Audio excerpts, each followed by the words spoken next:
कपड़े खराब हो जाएंगे, फिर ऐसे में तो बैठ जाओ अपनी जगह में, अभी भी बात शुरू करेंगे।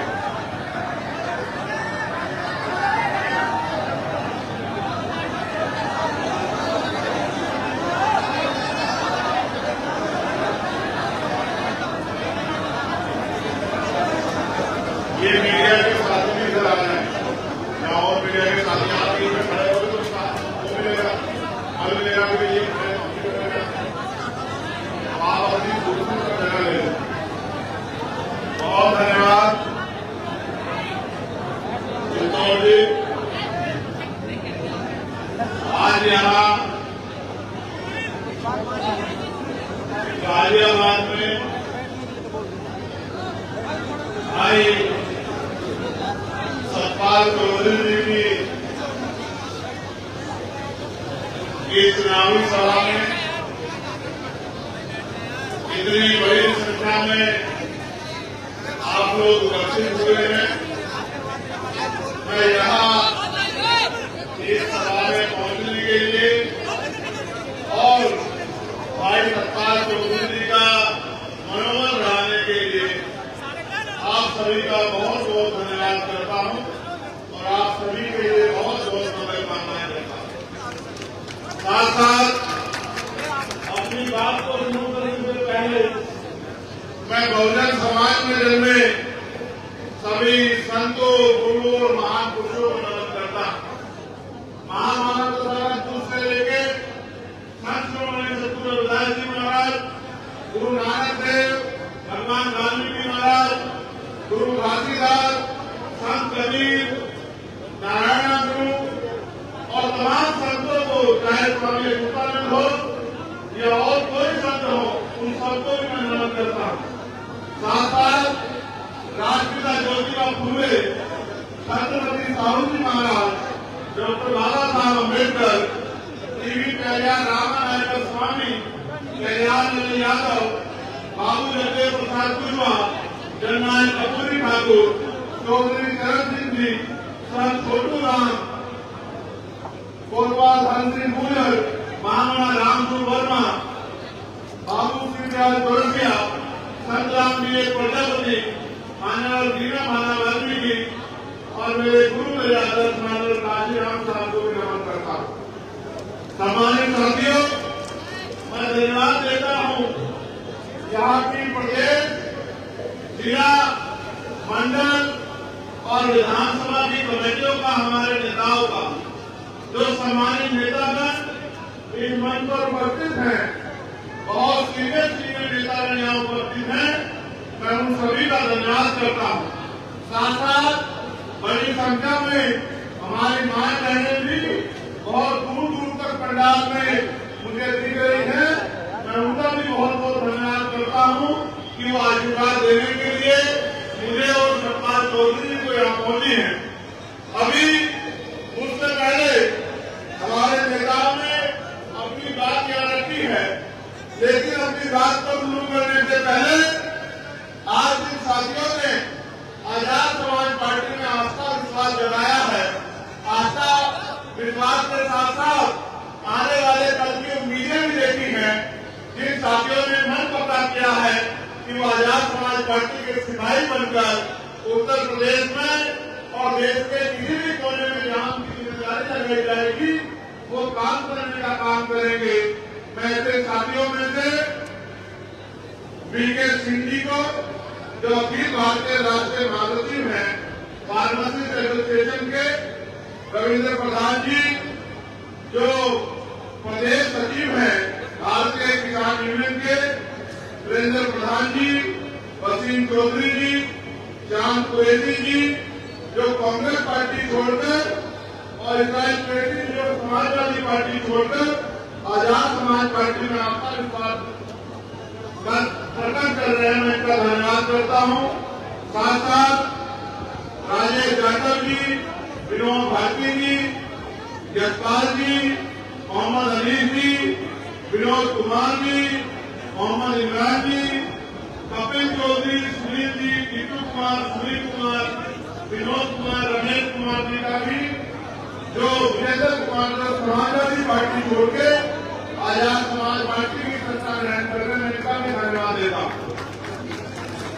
साथ साथ श्री नरेश यादव जी, पूर्व प्रदेश प्रभारी हिमाचल, दिल्ली बहुजन समाज पार्टी, इंद्रजीत सिंह जी, श्रीराम यादव जी, सुनील यादव जी, रोहित चौधरी जी, लोकेश गौतम जी, डॉक्टर वीके बाबू जी, सोनू गौतम जी, कपिल गौतम जी, राहुल गौतम जी, चिंटू गौतम जी, लक्ष्य जी, फिरोज जी, सिद्धार्थ जी, आजाद जी, शरद जी, भविष्य जी, संजय जी, अरविंद जी, और एक बहुत बड़ी लिस्ट है भाई सुनील कुमार जी तक, जिन लोगों ने बहुजन समाज पार्टी, कांग्रेस पार्टी और अन्य पार्टी को छोड़ के आज आजाद समाज पार्टी में जो है आपका विश्वास प्रकट किया, मैं इनका भी धन्यवाद करता हूँ। साथ साथ रघुनंदन पाल जी अखिल भारतीय पाल महासभा के प्रदेश सचिव हैं, वो बहुजन समाज पार्टी छोड़ के, और मुझे आपको बताने में बड़ी खुशी हो रही है कि अमर सिंह जी पूर्व विधायक राव, जो उस क्षेत्र के बहुत सम्मानित नेता हैं, अपने दम पे राजनीति करते हैं, उन्होंने भी आज आजाद समाज पार्टी का दामन थामा है। मैं उनका भी बहुत बहुत स्वागत और अभिनंदन करता हूँ। साथ साथ गौरी प्रसाद उपासक जी, जो पूर्व दर्जा प्राप्त मंत्री रहे हैं और प्रभारी रहे हैं महाराष्ट्र, तेलंगाना, केरल, तमिलनाडु के, आज बहुजन समाज पार्टी छोड़ के आजाद समाज पार्टी में अपने परिवार के साथ उनके काम करने के लिए तैयार हुए हैं। मैं उनका भी स्वागत और अभिनंदन करता हूँ। और इनका नाम लेने में मैं अपने आप को बड़ी खुशी महसूस कर रहा हूँ, क्योंकि वो मेरे बड़े भाई भी हैं और उनसे मैंने बहुत कुछ सीखा भी है।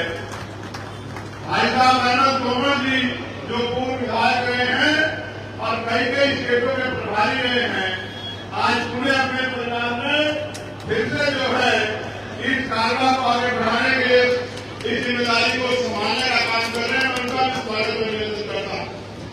अब क्योंकि लिस्टें तो मेरे पास बड़ी लंबी है, जो हापुड़ से शामिल होने वालों की लिस्ट आई है, मैं उनसे व्यक्तिगत मिलकर जो है अभी उनको ज्वाइन कराऊंगा। तो एक बहुत बड़ी लिस्ट है, अगर मैं उस लिस्ट को पढ़ता रहा, इसमें 50 तो प्रधान है, बीडीसी है, जिला पंचायत है, तो कई घंटे चले जाएंगे। मैं ये समझता हूँ कि अब घंटे खराब करने का समय नहीं रहा। आप एक मिनट सेकंड को जिम्मेदारी से उसके भरोसे उसके काम करके और बहुजन समाज को इकट्ठा करके ताकत बनाने का समय आ गया है। अब बातों में समय खराब नहीं करना है, अब हमें किसी के भरोसे नहीं करना है, अब हमें अपनी लड़ाई स्वयं लड़नी है। इसलिए हम एक एक मिनट को बचाने का काम करेंगे। सम्मानित राष्ट्रीय कोर कमेटी के बहुत सारे मेंबर यहाँ मौजूद हैं, चौधरी निजाम साहब, अमित प्रसाना जी, कपिल आजाद जी, तालिब चौधरी जी, हमारे जिला से मनोज जी, संजीव कुमार जी, अमर सिंह यादव जी, नरेश यादव जी, जोनी यादव जी, और एक बहुत बड़ी लिस्ट का मैं इनका फिर से धन्यवाद करता हूँ, जिन्होंने आंदोलन को आगे बढ़ाने में राहुल और तमाम लोगों ने मेहनत की। अब हम काम की बात करते हैं। करनी चाहिए काम की बात बताओ, करनी चाहिए। तो गाजियाबाद के मेरे साथियों सुनो, ये गाजियाबाद हमारी राजधानी है। ये गाजियाबाद मेरा दूसरा घर है। मैंने बहुत कठिनाइयों का समय यहाँ गुजारा है। यहाँ के बहुत सारे सीनियर लोग जानते हैं कि जब पूरे उत्तर प्रदेश की पुलिस मेरे पीछे पड़ी थी, तो ये गाजियाबाद के लोगों ने मेरा हाथ पकड़ के मुझे चलने की ताकत दी थी। गाजियाबाद को ऐसी बहुत सी बातें हैं कि पुलिस पीछे हम लोग आगे और जमीन पे लेके हमने अपने भाइयों के बीच में यहाँ बहुत सारा समय जो है गुजारने का काम किया है। मैं इस मिट्टी को कभी भूल नहीं सकता हूँ। ये बहादुरों की मिट्टी है, ये बहादुरों का क्षेत्र है, ये बहादुरों का ताकतवर लोगों का, किसी लोगों का क्षेत्र है। मैं इसकी ताकत को जानता हूँ। हमारे साथ मेरे पीछे रिटायर्ड सीओ हमारे बड़े सम्मानित नेता कल्याण सिंह जी बैठे हैं, मैं उनका भी धन्यवाद करता हूँ। उन्होंने साथियों ने मेरी बड़ी मदद की है समय समय पे। और जब मैंने दिल्ली में आह्वान किया सरकारों को धूल चटाने के लिए, तो गाजियाबाद में सीना काम करके जो है दिल्ली की सरकार को मेरे साथ खड़े होकर आप दिखाने का काम किया। मैं गाजियाबाद के साथियों का पूरा धन्यवाद देता हूँ।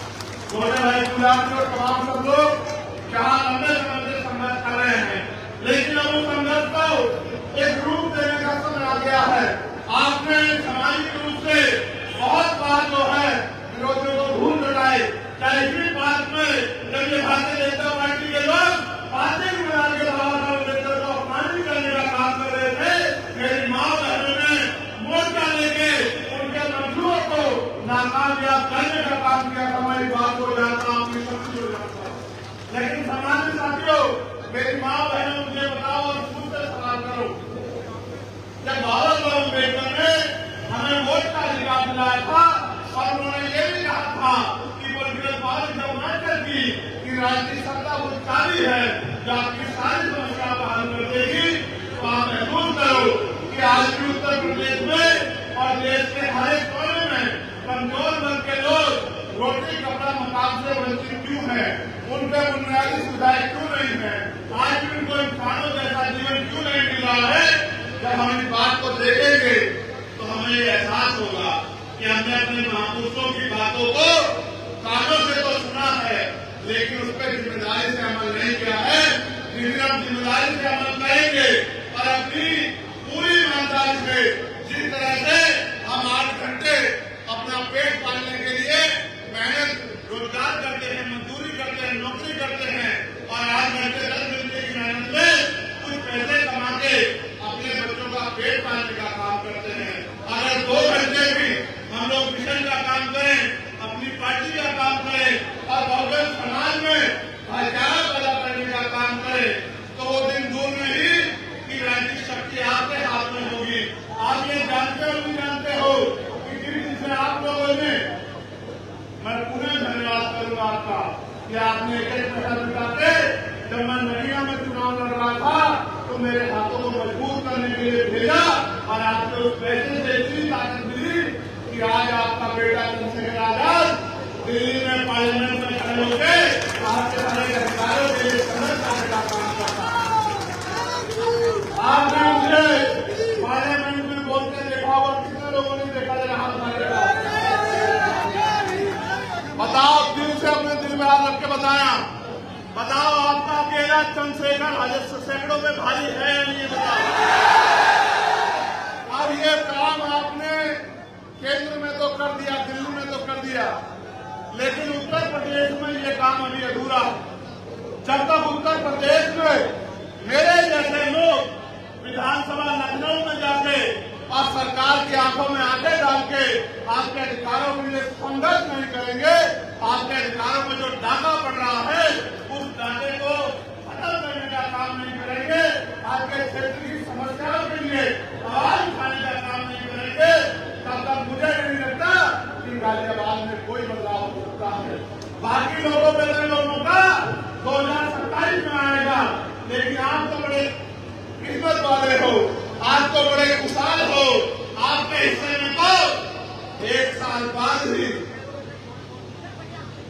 इसी साल आपके चुनाव के 1 साल बाद और इसी साल 2024 में आपके सामने तो पुनः वो मौका आ गया है कि आप अपनी पिछली भूल को सुधार करके और अपनी आवाज को उठाने वाला चंद्रशेखर आजाद जैसा सिपाही लखनऊ में आप लोग भेज सकते हो, अगर आप मानसिक और शारीरिक रूप से तैयार होगा। और मैं आपको विश्वास कहता हूँ, पार्टी ने भी व्यक्ति को जहाँ जिम्मेदारी दी है कि वो आपकी आवाज को उठाने का काम करेगा, मैं उसके संघर्ष को जानता हूँ, मैंने उसके संघर्ष को देखा है। कई बार दिल्ली का पानी बंद करके अपने आंदोलन को, किसानों के आंदोलन को कामयाब कराने का काम उन्होंने किया। और अभी जो शिक्षक माफियाओं के खिलाफ आंदोलन कर रहे थे, मजदूरों के, किसानों के, नौजवानों के, बेरोजगारी के खिलाफ आंदोलन कर रहे हैं, उस आंदोलन में भी भाई सतपाल चौधरी कंधे से कंधा मिला के आपकी आवाज को उठाने का काम कर रहे हैं। किसी पद पे होते आपकी आवाज बनने का काम कर रहे। सोचिए, अगर इस बहादुर भाई को आपके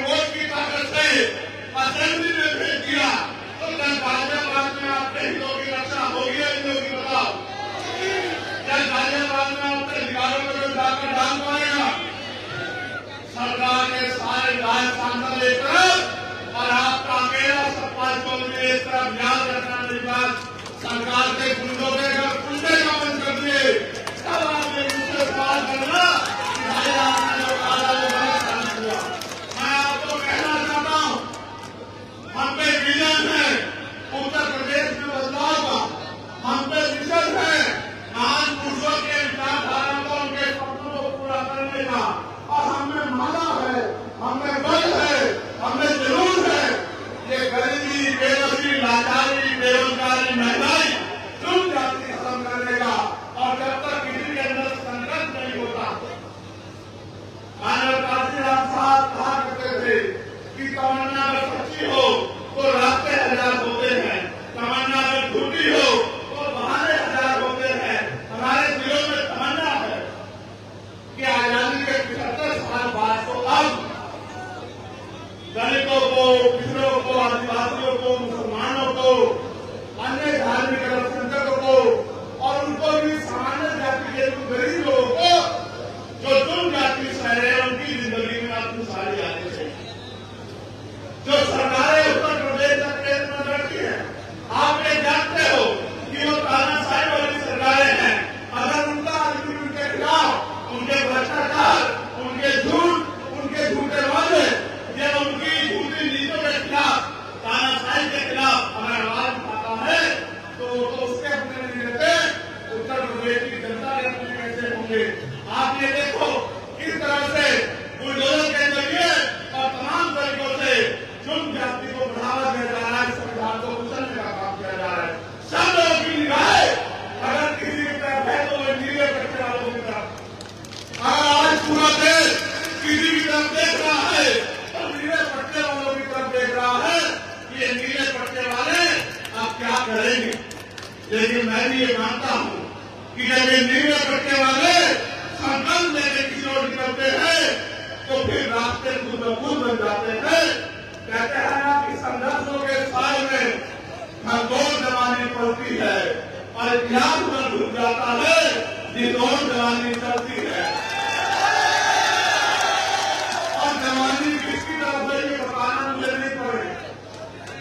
जवानी चाहे वो गाजियाबाद की हो या जवानी चाहे सिद्धार्थ नगर नेपाल बॉर्डर की हो या जवानी दिल्ली में बैठे नौजवानों की हो, जवानी आज क्रांति का रास्ता अपना चुकी है।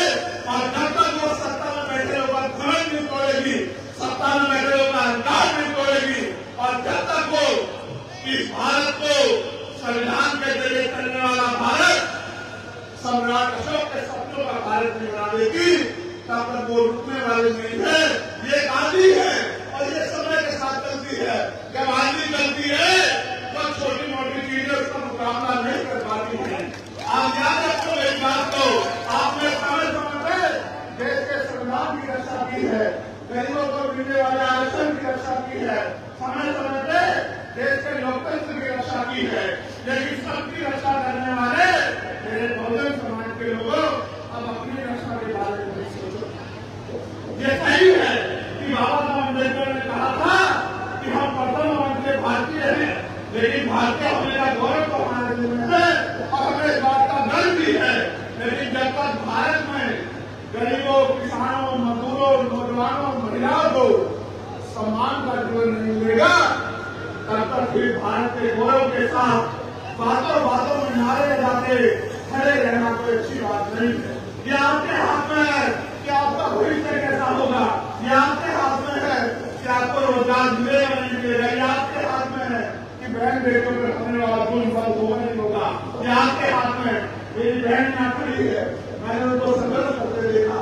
मैं उनको याद दिलाना चाहता हूँ कि जब वो लोग संघर्ष कर रहे थे, उनकी टीम रात रात भर जाके गरीबों के बच्चों के लिए स्कूलों में कम फीस में व्यवस्था हो जाए इसके लिए संघर्ष कर रहे थे, तो मैं दिल्ली में खड़े होकर उनकी मांग को मजबूत कर रहा था कि भाई ये समझो कि शिक्षा हथियार है, कि हथियार को अगर आपने बाजारीकरण कर दिया, बाजारीकरण करा दिया, तो गरीब का बच्चा अच्छी शिक्षा प्राप्त नहीं कर पाएगा।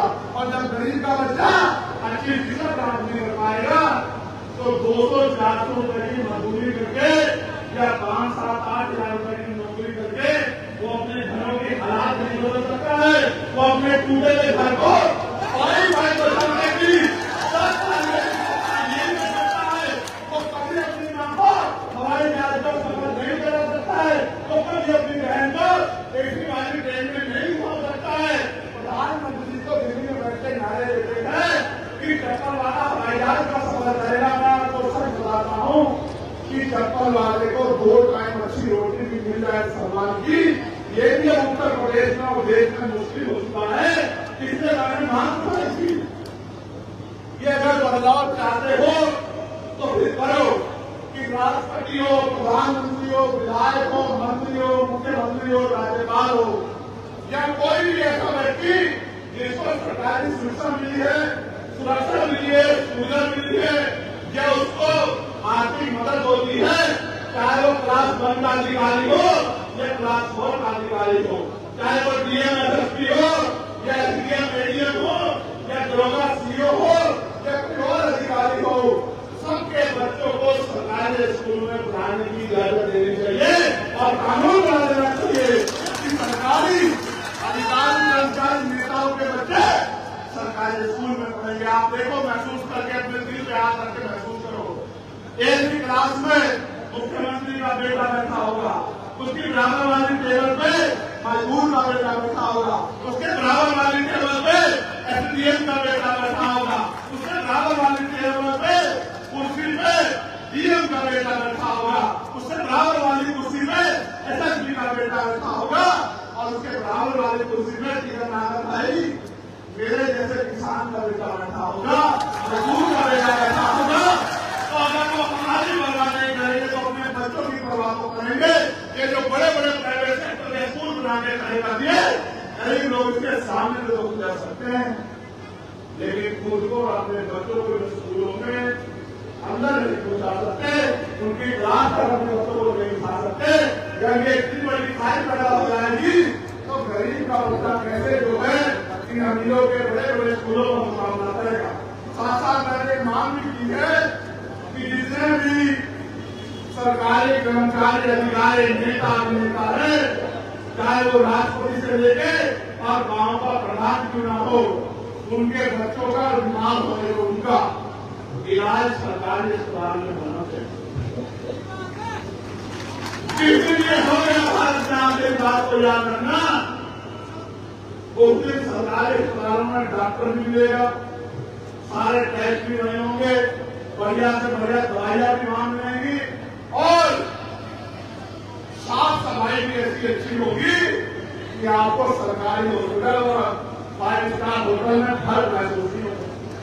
जब मंत्री जी का इलाज बड़ा होगा, मंत्री जी के बेटे का होगा, राज्यपाल के बेटे का होगा, प्रधानमंत्री जी का होगा, ये बड़े बड़े उद्योगपतियों का होगा, ये बड़े बड़े उद्योगपति नेता खुद को प्राइवेट हॉस्पिटल में जाते हैं और हमसे कहते हैं कि हमने सरकारी अस्पताल बनवा दिए। अगर इतने अच्छे बनवाए हैं तो पहले अपना इलाज कराओ, फिर गरीबों को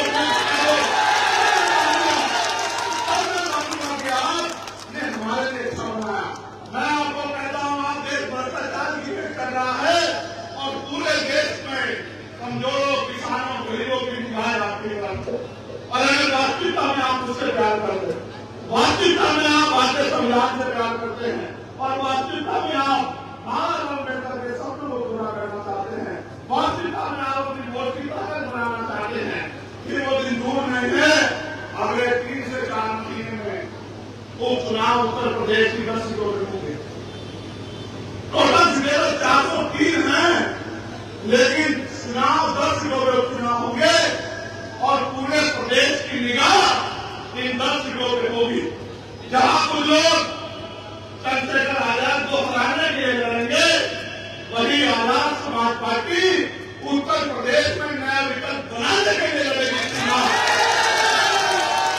और विकल्प भी ऐसा जो विकल्प एसी के कमरे में करके नहीं, सड़कों पे गरीबों के बीच में खड़े उनकी लड़ाई लड़ने का काम करेगा। ऐसे नेता का निर्माण होगा जिनके लिए अपना अधिकार में होगा और समाज हित, क्षेत्र हित, प्रदेश हित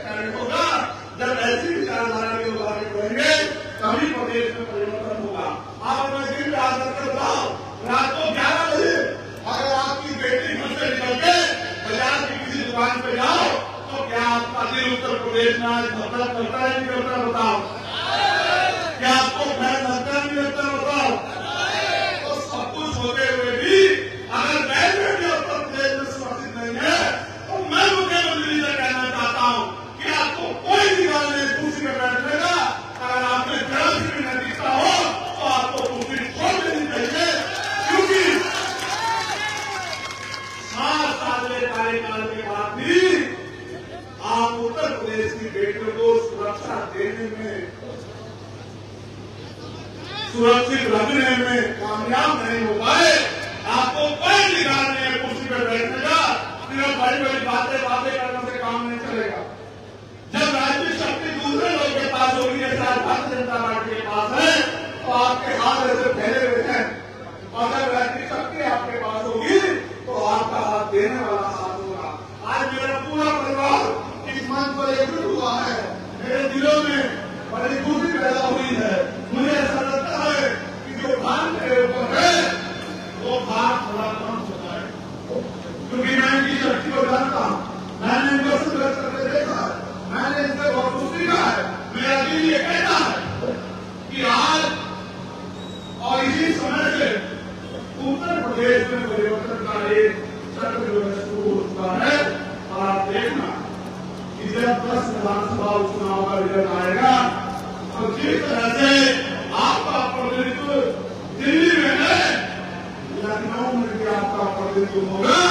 आपकी बात को कहने वाला और ये लीडर फैसला करेंगे आज योजना की दृष्टि की आने वाला आपका सिपाही विधानसभा में होगा, ऐसा मेरा विश्वास है। मगर ये तभी संभव हो सकता है जब कार्यकाल के लोग मन बना लें और कार्यकाल के लोग अपनी जिम्मेदारी को उठा लें और आज के लोग सुनकर मिले कि हमें रोज 1 घंटा लोगों को आजाद समाज पार्टी से जोड़ के, उनकी विचारधारा, उनके विजन से जोड़ के और गाजियाबाद से नहीं शुरुआत करें, क्योंकि बाहर के लोग मदद करेंगे अलग बात है। लेकिन जब तक गाजियाबाद का मेरा परिवार, नरेश भाई, विजय भाई, सुधीर भाई, बिट्टू भाई, तमाम लोग जो हैं, ये मेरे पुराने साथी, जब तक कमर नहीं कसेंगे तब तक लड़ाई आगे नहीं है। सब पार्टी को मैं देखता हूँ वो सुबह पार्क में जाते हैं, सब पार्टी को मैं देखता हूँ वो हर आंदोलन में जाते हैं। अगर आप सब लोग सब पार्टी बन जाओ, सीओ साहब पीछे बैठे हैं, अगर आप सब लोग सब पार्टी बन जाओ तो ये लड़ाई हम लोग बड़ी आसानी से जीत जाएंगे। यहाँ तमाम लोग पैसे वाले लोगों को, ताकतवर लोगों को मुकाबला करने के लिए मैदान में उतारेंगे। वहाँ आपका ये किसान का बेटा यहाँ के कमजोरों, किसानों, महिलाओं, मजदूरों, महिलाओं, बेटियों, संघर्षी लोगों की आवाज बनके इस लड़ाई को मंजिल तक पहुंचाने का काम करेगा। और मैं आपसे एक और चीज मांगना चाहता हूँ, ये बात को मैं सतपाल जी के ध्यान में भी और किशोर साहब के ध्यान में लाना चाहता हूँ और अपने सामान्य नेताओं के ध्यान में भी, जिन्होंने पश्चिम की बागडोर संभाल की है। 11 तारीख को दिल्ली में हमने ऐलान कर दिया है कि हम केंद्र की सरकार को घुटने टिकवा दे रहेंगे। अब कोई बात नहीं होगी, संघर्ष होगा, संघर्ष होगा। ये सरकार अगर हमारे अधिकारों को निगलने का काम करेगी तो हम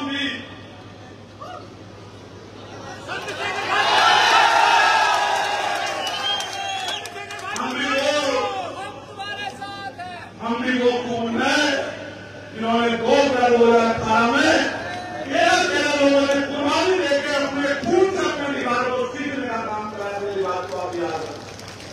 सरकार किसी भी कीमत पर अपने आप को संविधान से बड़ा ना समझे और किसी ने दरवाजे से ये जो अपने अधिकारों को निष्ठा नाबूद करने की जो तैयारी सरकार ने की है वो हमें दूध पीते बच्चे ना समझे। मैंने एक दिन पहले भी कहा था, आज भी कह रहा हूं, सड़कें जाम हो जाएगी, देश डूब जाएगा, सरकारें प्राइज मांगेगी, सरकार कार्य ना करने की अगर हमने सड़कों को रोकने का फैसला कर लिया, मेरी बात को सरकार याद करो। इस बात को मैंने आपसे आग्रह किया, लेकिन इस बार मैं आपको प्रार्थना और आदेश कर रहा हूं, निर्देश भी दे रहा हूं कि 11 सितंबर को जैसे दिल्ली में दूर टूटने में हमने अपनी शक्ति का एहसास दिल्ली की सरकार को कराया था और दिल्ली की सरकार और सुप्रीम कोर्ट घुटनों के बल आ गए थे, आने वाली 11 सितंबर को एक बार और मैदान आपका इंतजार कर रहा है।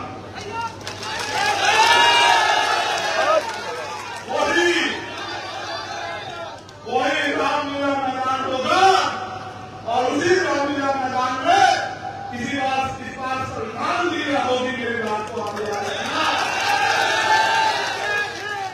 इसलिए मैं आपसे दो प्रार्थनाएं कर रहा हूं कि आज से आप सतपाल जी का इंतजार मत करो कि सतपाल जी आपकी बस्ती बनाएंगे, सतपाल जी आपको करने के लिए करेंगे। आज से आप लोग सब लोग खुद को सतपाल जी मान के अपने अपने बूथ सेक्टर की जिम्मेदारी को उठाएं। साथ साथ 10 तारीख की रात से ही और अभी से एक मन पक्का करके अपनी डायरी में लिख लो कि एक दिन हमें अपने अधिकारों को बचाने के लिए दिल्ली करना है। ये पूरा दिन हमारा दिल्ली में संकल्प के साथ है कि आपको डाटा आपके लूट हम अपने अधिकारों पर नहीं करने देंगे।